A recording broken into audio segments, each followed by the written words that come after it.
जिस तरीके से हमारे गोगामणि जी को इन लोगों ने टारगेट किया, तो हम लोगों का ये मुहिम होना चाहिए, हम लोगों का ये आंदोलन जो है जब भी आगे चलता है तो इसके ऊपर होना चाहिए कि ऐसे लोग जो लगातार जेल में रह करके या फरार रह करके फेसबुक पे आकर के बोलते हैं कि हमने करवाया, तो ऐसे लोगों का सिंडिकेट कैसे तोड़ा जाए, इन लोगों को कैसे इस पूरे सिस्टम से क्लियर आउट करें, ये ज़रूरी है। और जब तक ये नहीं होगा, मैं ये नहीं मानता हूं कि देश हित में ये कहीं से भी उचित है कि ऐसे लोगों को पनपने दिया जाए। इन सब लोगों को एक ब्लूप्रिंट बना करके एक एक करके ख़त्म कर देना चाहिए, मेरा ये मानना है। आप देख लीजिए, दिल्ली में चले जाइए, दिल्ली में भी इस गैंग का जो है इसकी वजह से प्रॉब्लम है। पंजाब में है, हरियाणा में है, राजस्थान में है, यूपी में है, तो हर जगह इस गैंग की वजह से एक प्रॉब्लम है। जब आप जान रहे हैं कि ये गैंग ऐसे कारनामे करती है, कई एक परिवार को उजाड़ चुकी है, तो मैं ये पूछता हूं कि ऐसे लोगों को जेल में रख करके किसका दामाद बनाया गया है? ये क्या चीज बन रखा है? मैं ये आपसे पूछता हूं, ये क्यों हो रहा है कि जेल में ऐसे लोगों को रखा जाता है? ये लोग जो है जेल के अंदर से नेटवर्किंग करते हैं, जो नया आदमी जेल में आया उसको भी अपने गैंग में शामिल करते हैं। लेकिन सभी भाइयों को एक साथ आना चाहिए और क्लियर कट, हम लोग छात्र धर्म का जब पालन करते हैं तो हमारा ये मानना है कि छात्र धर्म ये कहता है कि जो अधर्मी है, जो ऐसे लोग हैं जो अधर्मी हैं, जो गलत राह पे चल रहे हैं, गलत काम कर रहे हैं, उनको रोकना हमारा काम है। और सभी भाइयों को एक हो जाना चाहिए। अब बहुत हो गया, अलग अलग आप झुंड में जो है हंगामे अगर कीजिएगा तो उससे कुछ नहीं होने वाला है।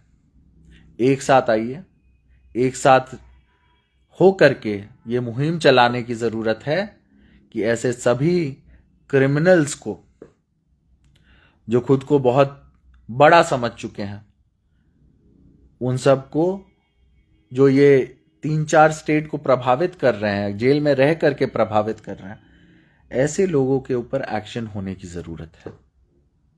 ऐसे लोगों को खत्म करने की जरूरत है। मुहिम ये होना चाहिए कि कोई भी व्यक्ति अगर जेल के अंदर से दादागिरी करे तो उससे ज्यादा बड़े दादा हम हैं।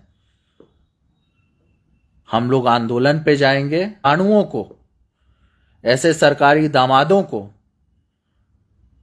सबसे पहले खत्म किया जाए।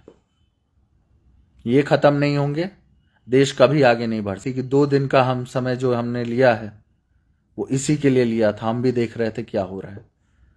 कल हम जयपुर जा रहे हैं, परिवार से भी मिलेंगे, लेकिन आप सबसे मैं ये अपील करूंगा, फिर से अपील करूंगा, पुरजोर अपील करूंगा कि सब लोग एक हो जाइए। किसी ने सही कहा है, हम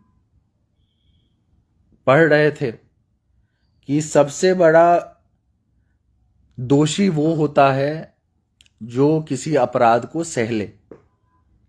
अपराध करने वाले का भी दोष कम होता है। सबसे बड़ा दोषी अगर कोई होता है जो सह लेता है। हम यहां पर सहने वाले लोग नहीं हैं। आप लोग सब लोग मिलकर के जागिए, इस मुहिम पे आइए, और ये जो बिश्नोई गैंग है इसका पूर्णतः सफाया कैसा हो, तब तक आप लोग ठान लीजिए कि असामाजिक तत्वों के खिलाफ हमारा ये जो जंग है वो चलते रहना चाहिए। बढ़ गया कि क्यों ये व्यक्ति नहीं देगा, समाज का ये व्यक्ति जो है आपको हफ्ता नहीं देगा, उसके साथ भी वही हाल किया गया।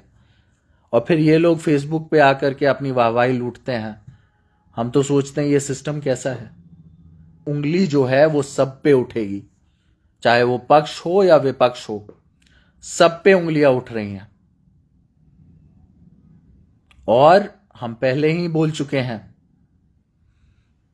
कि इस सब चीज को कैसे बंद किया जाए, इसके ऊपर एक मुहिम चलने की आवश्यकता है। जो गैंग के बारे में हम लोग बोल रहे हैं, ये भी उसी कारणों से ही, वो अपने फायदे को देखते हुए उन्होंने एक अच्छे व्यक्ति का हत्या करवाया, एक मजबूत व्यक्ति का हत्या करवाया, एक ऐसे व्यक्ति का हत्या करवाया जो इनके काम में अड़चन पैदा कर रहा था, इन्हें इनके गलत काम को होने नहीं दे रहा था। ऐसे व्यक्ति का, इन लोगों का जो है, वैसे व्यक्ति को इन्होंने मरवाया है।